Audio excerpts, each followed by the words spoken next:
Welcome back to SnowRunner, guys, and today we're going to be checking out Frog's 2018 Ford F650 Hyperion 6-door. Now, there are multiple different versions of this truck. There are a couple of Earth Roamer-style camper options, and there is also a 6-door 6x6 version that has another axle in the rear, but the one that stood out the most to me as being, I guess, the one that you would most likely see out on the road or out in the world somewhere was this version, the double-axle 6-door truck. Now, what we're going to do is we're going to take this thing through an entire build process. We're going to go through all of the options, then we're going to get it out in the testing grounds, take it through its paces and see what it's like, and then of course, we got to do the classic bridge jump. You know we do. Alright, so let's fire this thing up. It roars to life pretty dang quick. It's also got a properly, well set up horn. It basically has the horn right off a semi-truck. So let's go ahead and take it right into the garage, and I'm actually real quick going to adjust the color because I feel like it looks a little bit better in brighter colors, but let's start with the engine. Now, you got stock, which is a B-, which is, honestly slower than most vanilla trucks. Then you go up to the upgraded, that gives you an A+, and then performance is S+. This is actually quite vanilla balanced in a way, because this is going to be your very, very slow, like you just discovered it. This is going to be like your slightly quicker, but not quite super fast, and then this is going to be your, no holds barred, just right out of the gate, full power. So let's go ahead and throw the performance tune in it. And then for gearboxes, we've got stock, highway, and off-road. Usually, I like to run the highway box in a lot of Frog's trucks because the highway box still retains the low ranges. Now, suspension-wise, we've got stock as well as the off-road lift, which I'm definitely going to go for because that one, you get a little bit more articulation out of it, and it's a little bit better for exploring, but you can still also tow mild trailers with that. Now, tires-wise, this is where it gets a little bit wild because you have an insane list of 46s and then the list repeats in 50 or 52 or something like that. The tires are absolutely enormous. Now, these are new, the Special X tires. There's also the Pro X tires. There's so many tires on this thing, and you have different wheel offset options as well as you scroll further and further down the list, and that's not even counting the dually options that you have in both 46 and the 50-inch sizes. So we go up to a 50 now, and the list starts back over at the beginning, and you go through the first offset option, then the second offset option, and then once you get all the way down near the bottom, you eventually start to come across the dually options, and if you really want to do this, the low sidewall kind of squatted truck style options. But I really like the 50-inch BFG MTs because those are really, really wide, and they're dually, and they're spiked lugs. So they really fit what you would expect to be on this thing in real life just about the best. So we'll throw the gooseneck hitch in the back for maximum add-on capability. And then front bumper-wise, you do have this full wraparound brush guard. If you like that style, you can totally run it. I'm a little bit back and forth on it because I still like to see the lines of the front end of the truck, but it's kind of really all up to you on that one. Now, the heavy-duty rear bumper, I don't actually know how it looks because the camera won't really show me how it looks, so that's going to be a surprise for us. We're going to go ahead and install it, and we're going to see what it looks like once we leave the garage, and then we have wheel of sorts. Now, obviously, if you were to go for one of the non-dually options, you'd have way more wheels that you could choose from, but as it sits right now, this thing is pretty dang, legit. So, obviously, the color options are pretty much all across, a full spectrum of colors. You've got, dark and deep reds, you've got, a lot of standard colors, but you really have a good amount of colors that span that full color spectrum,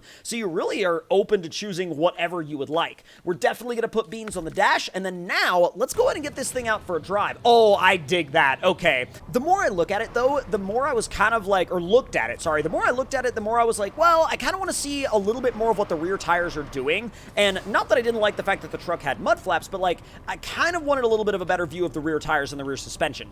So let's see what trailer options we have. Cool thing about this truck is that you have all of your Scout options, but if you're running something like, let's say, the MS Trailer Pack and also Red's Goosenecks, you have the ability to throw any of those on the back of this thing as well. You've even got a 6-unit container trailer, basically whatever kind of trailer you need to pull, this thing just about has you fully covered. Now let's see what it looks like with one of Red's goosenecks behind it, because we did throw the gooseneck hitch in the back. Now, if we went for a stiffer suspension, it would probably be a lot better for towing, because as you can see, this is already leaning back a lot in the rear, but this just gives you a little bit of an idea of what this thing can do with a trailer. Now again, if you run the other suspension option, it'll tow that just fine. But we're running the softer suspension option, which is going to be a lot better for things like flexing the suspension out. So let's see, speaking of flex, what this thing is actually able to do on the flex ramp. God, it's such a big truck to be flexing out like that. Oh, yo! I feel like a commercial chassis should not be able to flex that well. I mean, I am not upset about it, though. I am not upset about it whatsoever. That flexes so much. All right, let's make our way back out onto the main road and head out towards the mud and the hill climbs. I'm sure this thing is going to do the hill climb no problem at all. The only issue with a truck like this is that the wheelbase is so long that when you run into a hill climb that's got a sharp edge at the top, you can wind up getting yourself high-centered pretty dang easily. Now let's make a run into the river. Just ease it up and full send. High range isn't bad. It's really genuinely not bad at all. Come on. Yo, this thing freaking rips.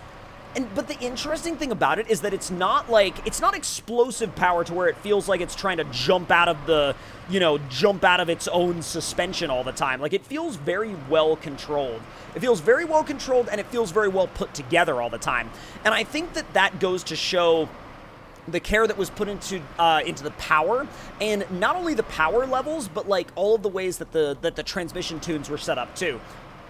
I feel like I really should not attempt to go through here. This is a bad idea. Maybe it wasn't as bad of an idea as I thought it was. Ironically, this is one of the few areas where having a long wheelbase has helped me out in there, because it just walked through there without complaint. Well, I say it walked through there without complaining. I had to do a little bit of a winch assistance getting over the top of the rocks. But, I mean, other than that, that's a really, really, really good job. Ooh, easy. Not bad. Not bad. I've got to say, that wasn't bad at all. So I'm going to raise the suspension up now, and we're going to go ahead and send this thing into the mud. Probably should have raised the suspension before we got high-centered, but don't worry about it. It's fine.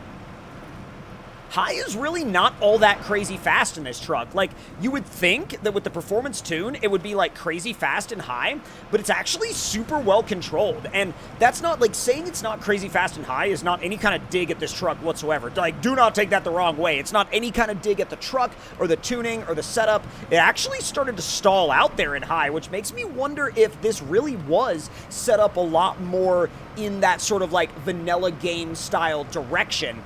Let's put it in low plus and see if it's got enough grip to dig its way out of here. It does, but again, it doesn't feel like it's jumping out of its own suspension or jumping out of its own tires to make progress in mud. I really think it's doing really well, actually. All right, full power, come on. That's wild that, like, the highway box is a 7-speed, and high range is the equivalent of, like, 4th. There's so much more room to go with this truck's gearing once you get it into automatic mode. Now, the dips obstacle is going to be weird. I feel like if we don't do this super diagonally, we are going to get high-centered. So let's find out. Let's kind of ease it on through. Not bad. I mean, I'm actually fairly impressed with that. That's pretty dang good. Let's walk it on through. Let me know in the comment section down below, by the way, if this is a truck that y'all would drive. Would you drive it on the street? Would you drive it on the weekend? Would you daily it? Like, how would you use something like this? Not bad. Okay, it's doing a really good job, actually, of making it. I mean, I feel like the fact that it's on 50s really helps with that, but I was really worried about the low overhangs because of the fuel tanks, like the low-hanging steps and fuel tanks on the sides, and they are scraping a little bit, but they're not, like, scraping so much that they're forcing the truck to get stuck. We're pretty much through the worst of it now. Well, that almost got us right there, actually. That was almost really bad. All right. Flexing our way down through the end, and we're good. I'm really impressed by that. Like, that absolutely ripped. All right, let's go ahead and give it a quick repair and refuel, and now, y'all know what we got to do at this point. Y'all absolutely know what we got to do at this point. We got to go ahead and send it off of the bridge jump. Nice and easy. Whoa. Come on there. Oh, my God. Are you serious? Come on. Easy does it. All right, now I'm curious to know if it'll actually make this turn. Nope. SnowRunner physics at it again with the pavement. Okay. I wanted to know if he kind of coded something in to try to help with that in the tires, but there's only so much you can code in to help with that in the first place. Let's make our way on up the hill. Oh, this is going to be a big one. I I can already freaking tell this one's gonna be nuts. All right, and full send. So we're in 6th. Come on, give me 7th. Give me 7th. There's 7th. Oh, holy. Little nose heavy on the drive down, but like, we may or may not have partially climbed a tree with that one. That was insane. But let me know what you guys think of this thing in the comment section down below. And of course, if you would like to find out more information about it, that info will be available on both Frog's Discord and Frog's Patreon. But that's going to do it for this one, y'all. And I will see y'all on the next one. Talk to y'all later, and hope you guys enjoyed.